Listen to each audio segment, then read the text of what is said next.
one of the things that I'm grateful for is that we'll be celebrating 21 years and she's not pregnant. I mean, that's just being honest. But you think back of all of these anniversaries that we've had, and there were some miscarriages that Caroline experienced, and then we've got 6 kids. There were a lot of those years where we were celebrating our anniversary and Caroline was pregnant. You know, it's interesting though, once you have had a child and then once you've had 2 or 3, things kind of change. And there's nothing like the experience, and those of you that are parents, there's nothing like the experience of going through that with the first child, because you know, the cliche tells us that you don't know what you don't know, and that's true. And so when you're expecting this first child, everything is, it's unknown, and you're excessively cautious. You are concerned to make sure that you're dotting all the I's and crossing all the T's. You're trying to gain as much information as possible. And there are all kinds of classes that are offered through the hospital or through the OBGYN's office. And one of the classes that we did was to go to the hospital, and they would give you a tour of the facilities, and they would give you a breakdown of things that you could expect. And so that was kind of nice.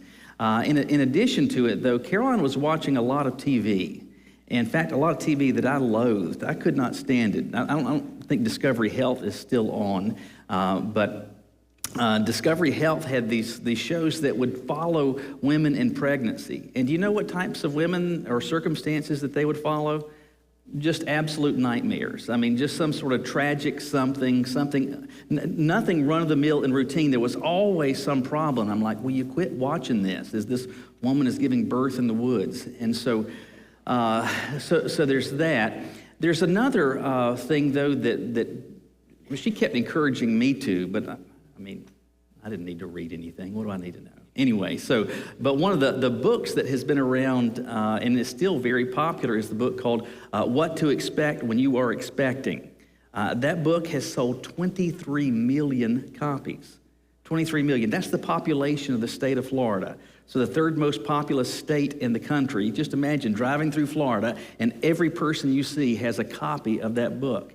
And so it's been around for some time, and it's really popular. But one of the things that it does in that book, though, is to communicate some information about things that you can expect. But it also describes all of these things that can happen that are adverse, all of these things that are problems. And whether it's that book or it is these TV shows that exist for pregnancy, I think they ought to call them You and Your Baby May Die. Because that's about what, it scares you to death. I mean, it's crazy. And I'm getting all kinds of feedback going on back here. Anyway, the challenge, though, is that you want to read these things, you want to expose yourself to these things, but they're also scary. There's all of these problems, all of these things that could go wrong.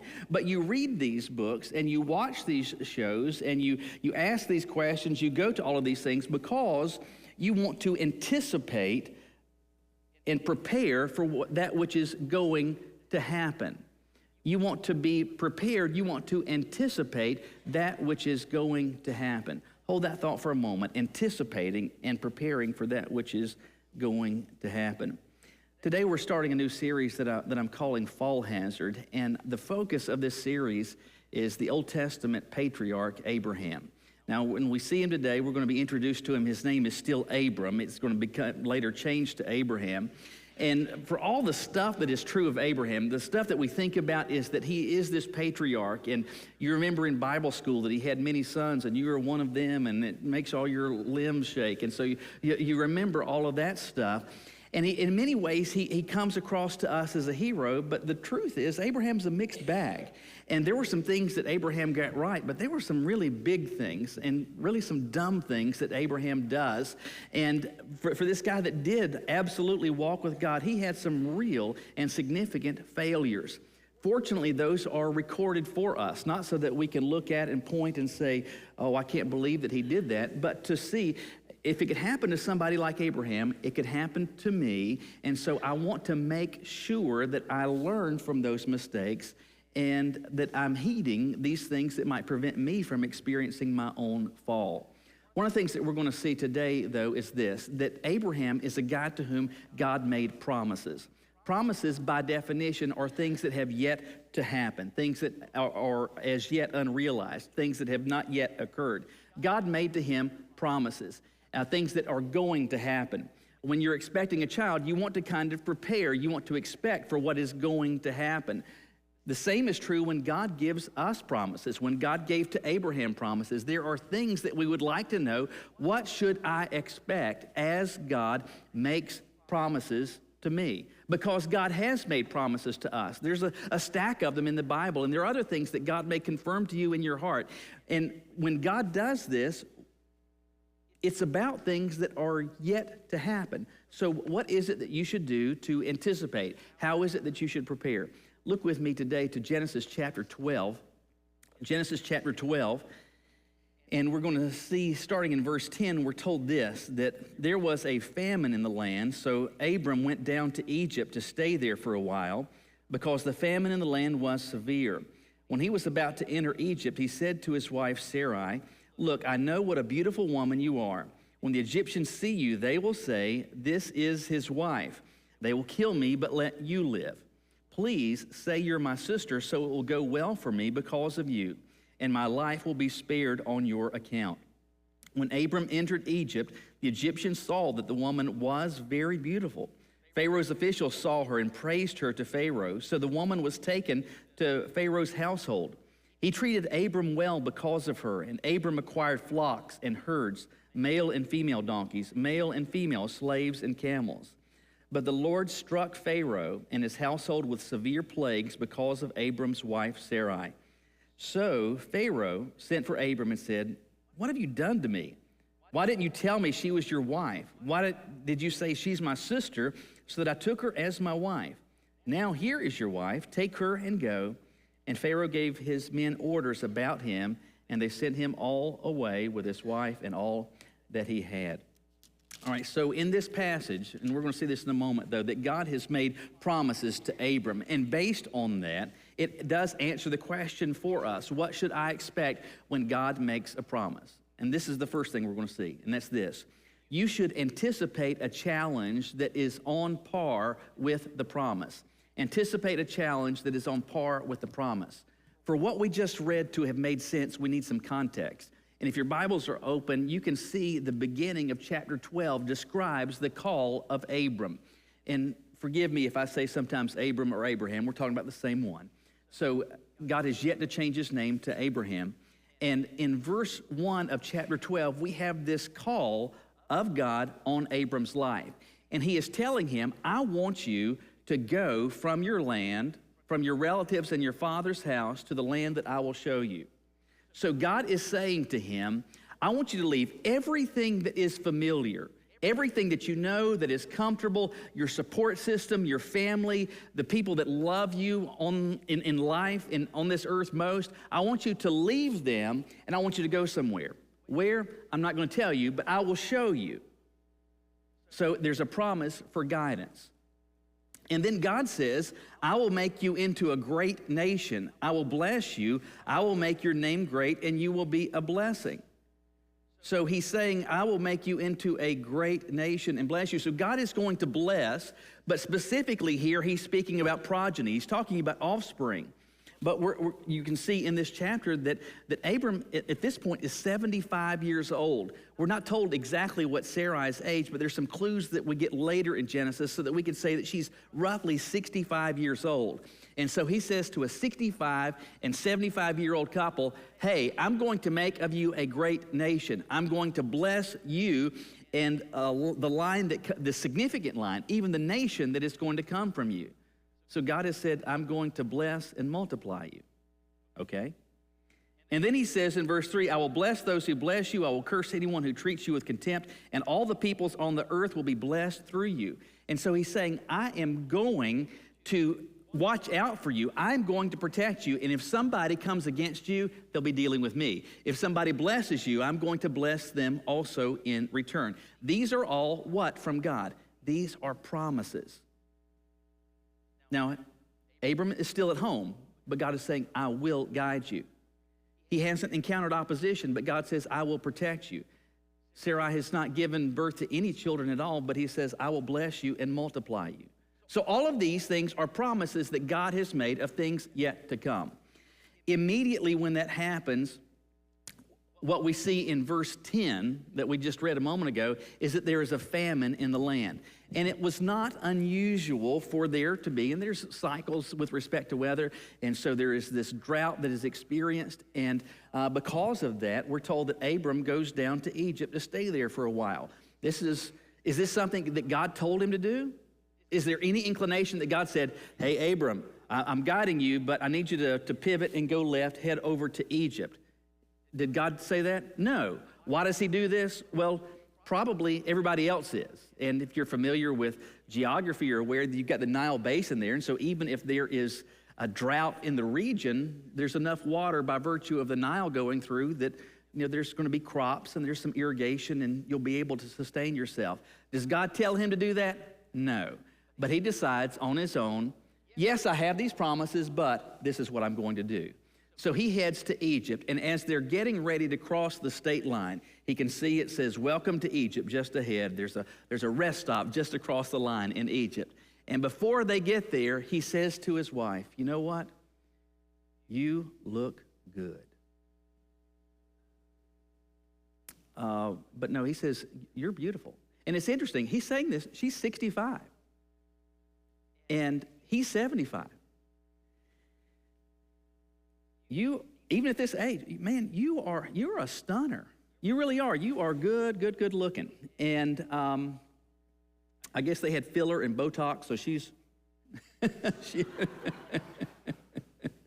anyway, but she is, she's beautiful. Abram knows this, and he recognizes other people will notice this, and he says, listen, this is a problem. We're going into Egypt, and if they see you, they don't have the same hospitality traditions as our people do, and so I'm going to be of no consequence. They'll kill me and then just take you. Now, is he worried about her at all? No, but he's very much worried about himself. And so he says, this is what we'll do. We'll say you're my sister, because if you're my sister, then if they decide they want to, they'll leave me alone and I'll be okay. No, as for you, well, but I'll be okay. Now, we don't have time to go into this, but Abram and Sarai have the same father. They are half siblings. But the ruse is going to be, if anybody says anything, I'm not talking about marriage, not talking about being wife, nothing like that. You, my dear, are just my sister, my beautiful sister. Well, it turns out that they get into Egypt, and what happens? People are like, man, that foreign lady that just came in, she is striking. Man, look at that cougar. She is just beautiful. She is just beautiful. And so people see her, and word passes up to the Pharaoh. And they said, hey, Your Majesty, there's this beautiful lady that has come into the country. And so what happens? She is brought to him, and what happens in this passage? She's brought into the Pharaoh's house, which is to say, ultimately, she's brought into the Pharaoh's harem. And how does he treat her? That she's brought in as one of his wives. And what happens to Abram? We're told that he was treated well because of her. He acquires flocks and herds, male and female donkeys, male and female slaves, and camels. It's as if he's given a dowry. I will take your beautiful sister, and I will give you all of this wealth. I will give you servants. I will give you herds and flocks and all of this stuff. And so Abram's sitting there, well, his wife is gone, but he's got all these animals. He's got all these servants. I mean, he's doing quite well. But what we have, though, is Abram pursuing this. And there is nothing in this where God is guiding. God never said go to Egypt. God never said lie about your wife. Was it part of God's plan that Abram's wife is going to wind up as part of the Pharaoh's harem? No, this is not God's plan. This was not supposed to be how the story unfolded. God said from Abram and Sarai that I'm going to from you, and it was going to be a miracle, I'm going to from you make a great nation. Was that supposed to happen by virtue of the Pharaoh? No, but where is she? She's part of the harem. She's one of the Pharaoh's wives now. How is this happening? And again, this happens in the context of what we saw in the first 3 verses of God having made real and significant promises. God says, I'm going to guide you. And how does he wind up in Egypt? Because God guided, but Abram ignored it. God says, I'm going to multiply you. And that's between you and Sarai. But where is she now? Well, she's in the Pharaoh's household. God says, I am going to bless those who bless you and curse anyone who treats you with contempt, which is to say, I'm going to protect you. And what does Abram say? He says, you know, if I don't come up with this ruse, then they're going to kill me and they'll take you. So I've got to do this. What I'm saying is that God has given promises, and as soon as the promises are given, there's a challenge. And what does Abram do? We sang about it earlier.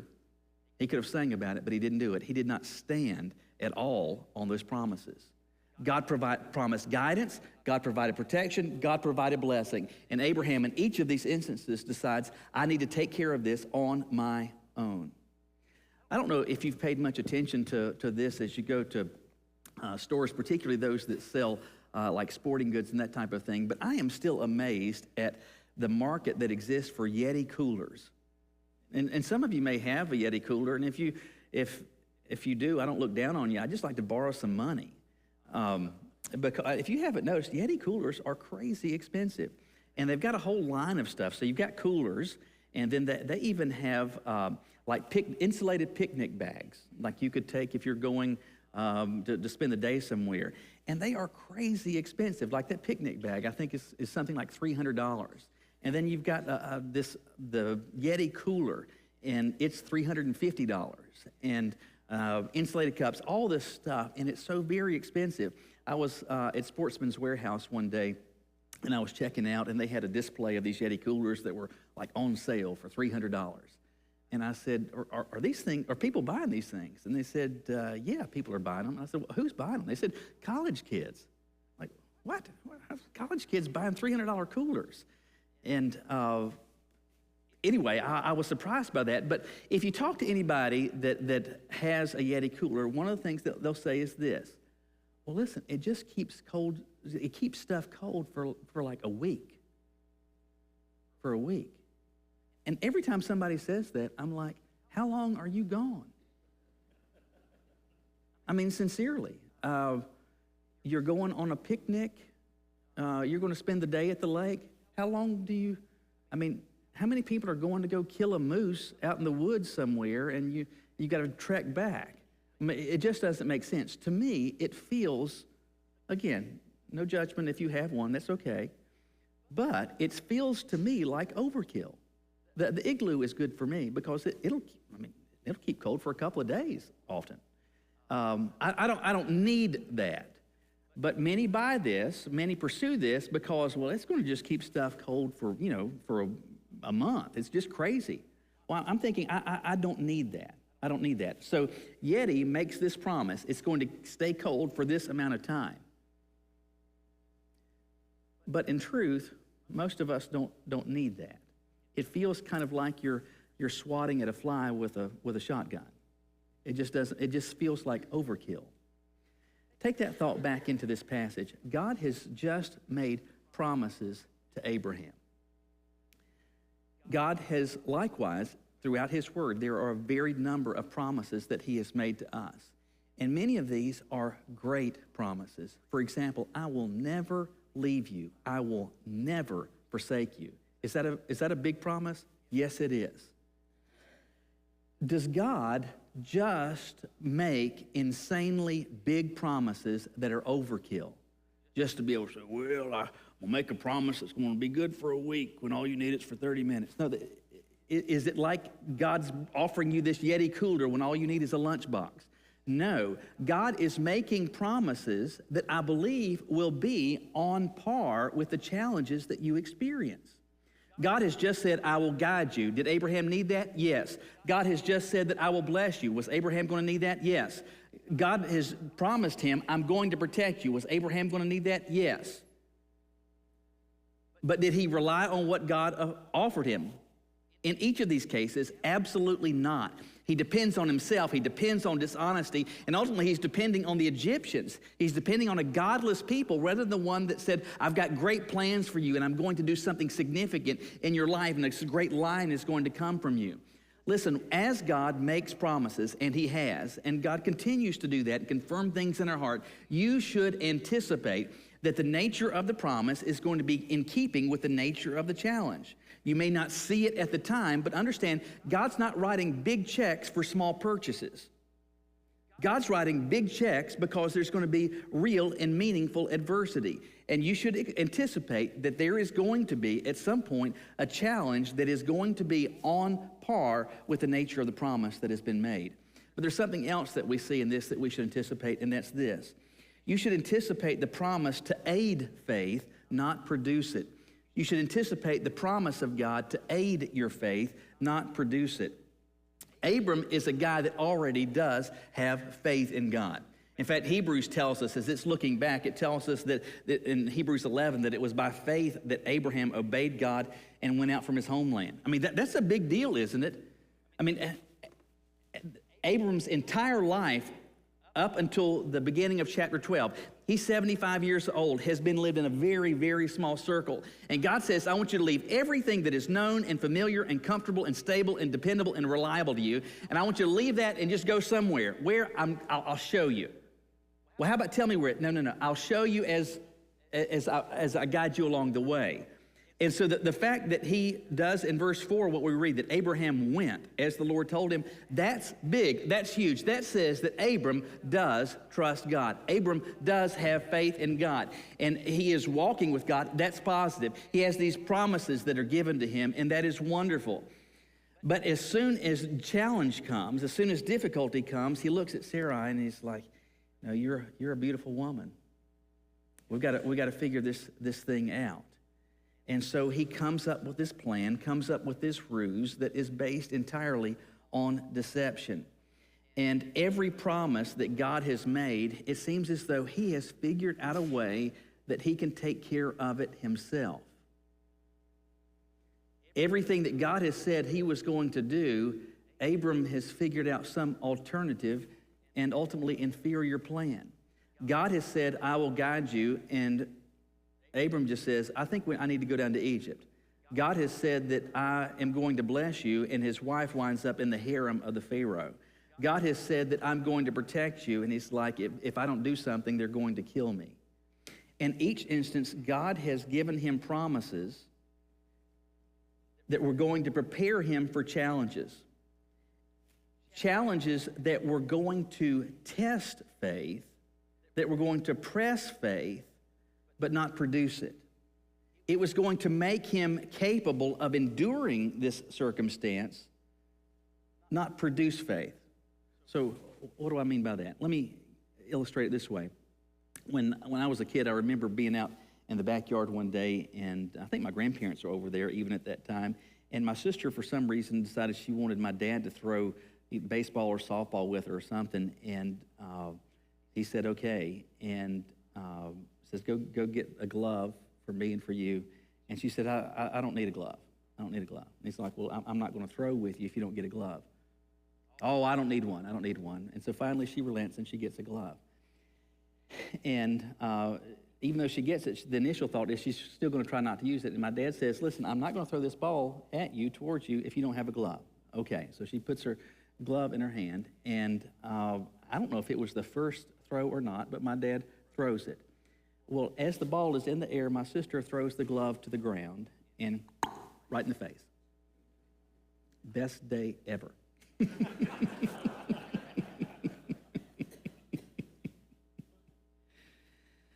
She bleeds like a stuck pig, and it actually broke her nose. She had to have some surgery to fix this. I mean, it was not an insignificant deal. But here's what stinks. She had everything that she needed to endure She had everything that was provided to be able to successfully experience this pushback. But what did she do? She decides, I'm not going to use it. I'm not going to use it. Listen, God makes great promises. God makes precious promises. God makes big promises because he knows that there is going to be adversity that is going to press against your faith. It's not going to produce faith. It's going to test it, and it's going to give you the resources to endure that difficulty, to face that challenge. But if you just think, well, God's made promises and it's just going to work out, that's not how it works. He makes these and he provides these promises so that you will lean on them. And listen, I'm just telling you, Abraham is a colossal example for us. If you do not lean on God's promises, I promise you, failure is going to come. Abraham is classic case study for us in this. God makes these huge promises, and Abram decides, no, I can take care of this on my own. I do not need to lean on God's guidance. I don't need to lean on his blessing. I don't need to lean on his protection. I can take care of this on my own. And what happens? Well, his wife winds up part of Pharaoh's harem. And I don't know what Abram was thinking at this point.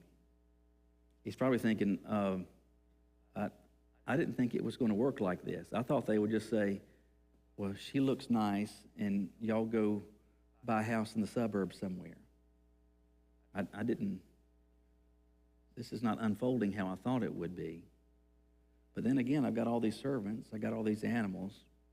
You know, my bank account's kind of nice now. I don't know exactly what he's thinking, but almost certainly he had to realize, you know, I have messed this up. This is not how it was supposed to unfold. And what happens? Well, as the story continues, we're told that there is this plague, and we're not told the nature of it, but some sort of plague afflicts the Pharaoh's house. And this guy who does not have a relationship with God, this guy who leads a nation that worships him, comes to Abram and says, wait a minute, this is happening because the truth hasn't been told about this woman. And I have brought her into my household, and I have been operating with her as if she is my wife, when that's not true, because you said this was your sister. You didn't say anything about this, that you being married to her. And he's offended. And this guy that has no relationship with God winds up demonstrating decency and rightness in ways that Abram doesn't. And he says, listen, I need you to go. I need you to get out of here. Now, listen, it's easy to think that because of Abram's failure, and it was huge, it was colossal. It's easy to think because of his lie, it was real, it was significant, that somehow God's plan has been thwarted because God said, listen, I am going to guide you, protect you, and bless you, and a great nation is going to come from you. And out of the gate, there's test number one, and Abram screws it up. Abram falls. Yes, this is a passage that talks to us and communicates about Abram's failure. It serves as a great warning to us, but you know what it communicates even more? The greatness of God. And that he is greater than my failures. He's greater than your failures. And what Job said near the end of his experience is recorded for us, I believe in the 42nd chapter of Job. He says to God, your plans cannot be thwarted. That God's bigger than my failure. Isn't that the heart of the gospel? That God's bigger than my failure? That God is greater than the choices that I have made that have separated me from him, that have separated me from eternal life, that have separated me from the blessings that he wants to bring in my life, but he is greater than my failures. All of this is linked what? It's linked to the promises of God. To Abram, God made promises. To you, he makes promises. There's a lot of them in the pages of this book that were not simply given to aimless groups of people, but given specifically to the people of God. If you've got a relationship with God, many of those direct promises apply to you.